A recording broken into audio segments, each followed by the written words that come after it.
completely up to date.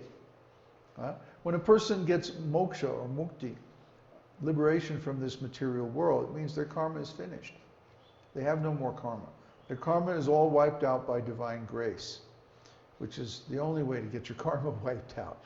Otherwise, everything we do creates some future reaction. Every action, even every thought, creates a future reaction according to our desire. So there's prarabdha karma, or the karma that's coming into fruition in this lifetime, and then there's kriyamana karma, karmic seeds sown in this life. Whenever a person does something that's not devotional service, it creates more karmic reactions that go into the next life. Good or bad, doesn't matter.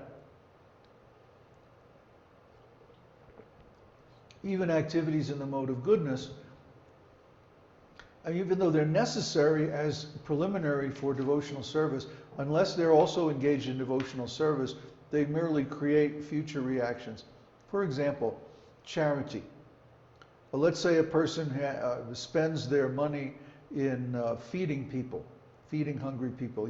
Anywhere you go in the world, you can find hungry people. There's always some unfortunate poor souls who are bereft of place to stay or place to eat. There's always people that you can find who need help. So feeding them is pious activity, mode of goodness. But if we feed them ordinary food, that simply creates more karma. If we feed them prasadam, then not only they become liberated, we also become liberated because we've engaged our charitable activities in devotional service. So everything. We can't avoid activities in the three modes of material nature because the material body needs all three modes to function. We can't just sit under a tree and, be kind to everyone and like that. The world is too contaminated for that. We have to go out and fight to earn a living. We have to take care of this body, which sometimes involves the mode of ignorance, passing stool and like that. Not very nice activities, but we have to perform them because the world is built on these three modes. We can't help coming in contact with them. We can't help engaging with the three modes. But we can engage all of these activities, all these three modes of our current embodiment in devotional service. Someone raised their hand? Can karma be manipulated if one knows how the law of karma works? Yes, but it's one of those things where we might know somewhat how the law of karma works, but we can never know all the details. Even with astrology, it's just too complex. It's beyond the intelligence of a human mind to grasp. So what we have are principles. We know that if we perform activities in the mode of ignorance, our consciousness will become degraded. We know that if we perform activities in the mode of passion, then we're going to suffer, because that's the result of the mode of passion, given in the scriptures. And we know if we perform activities in the mode of goodness, then we're going to be happy, because that's the result of the mode of goodness, in general. In general. Now the problem is there's no such thing in this material world as pure. Everything is contaminated, everything's mixed up. So there's no pure goodness or pure passion or pure ignorance. It's all mixed together. That's why the best thing is to engage everything in devotional service. And that way, all of these three modes become purified. This is called Shuddha Sattva. Shuddha Sattva means pure goodness. That means whatever we do, whatever we give away, whatever actions we perform should be done as an offering to Krishna. That's what he says in Bhagavad Gita. Whatever you do, wherever you go, whatever you offer or give away should be done as an offering to me. That's what Krishna says. So animals and plant life are subject to the laws of karma? No. Animals and plants do not create new karma, kriyamana karma. They don't create, only human beings create kriyamana karma by their activities. Animals and plants are simply burning up the prarabdha karma that they have created in previous lifetimes. Why? Because they have no free will. Free will is only in human life. Free will is given to humans because they have a chance to attain self-realization. In the animal forms, there's virtually no chance of self-realization. In the plant forms, no chance. Fish and insects, forget it. But in the human form, we have some intelligence and we have some autonomy. We have free will. We have the ability to manifest the desires of the soul. And if we don't use this human life to attain self-realization, then it's a real shame. Because that's the only form of life where we have full intelligence and full expression of the qualities of the soul. Just like we talked about last time, the fire can be covered by smoke, it can be covered by dirt, or it can be put out almost completely. So the soul can blaze forth, shine forth in a human form of life.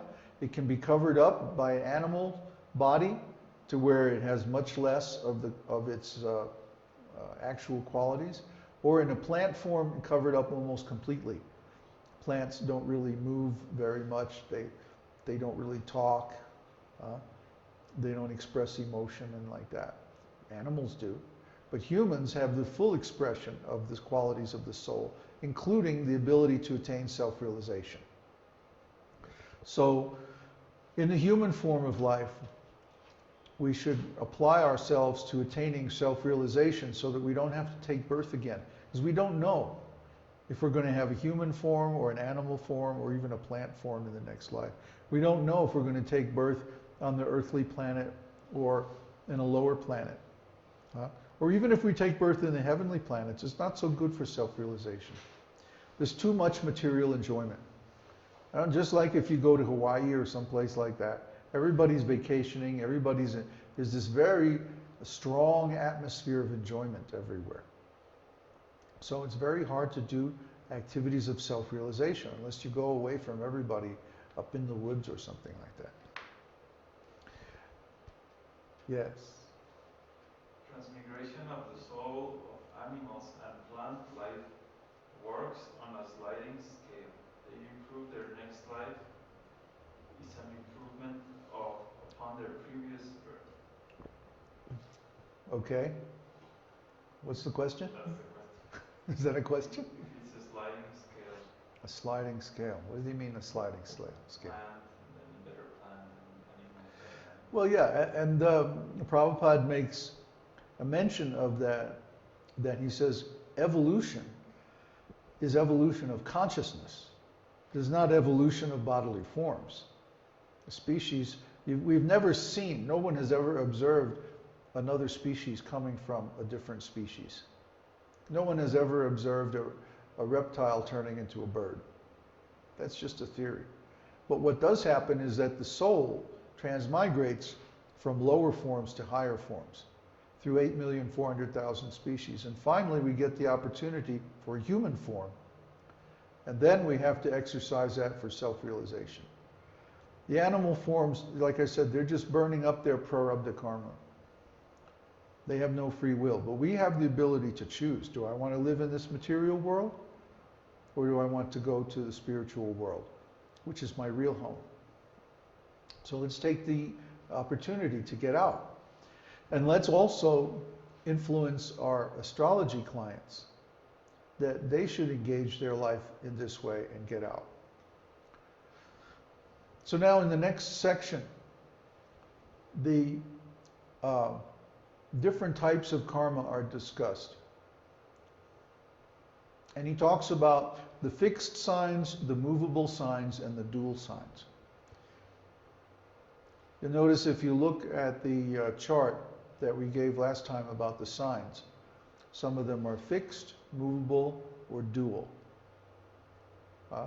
Fixed signs, any planets that are in fixed signs, denote qualities that are very difficult to change, whether good or bad. These are engraved on the native's heart, so to speak. These are very, very deep-rooted qualities that, in order to change, the person would have to make a huge effort over a long period of time. On the other hand, planets that are in movable signs denote qualities that are very easy to change. Again, whether good or bad. Okay? I'm not going to give any examples because we're just talking a very high level about principles. Now, dual signs are sort of in between. They're not exactly movable or they're not exactly fixed. So these qualities can be changed, but it does take some disciplined effort over a significant period of time. The fixed signs, very difficult to change.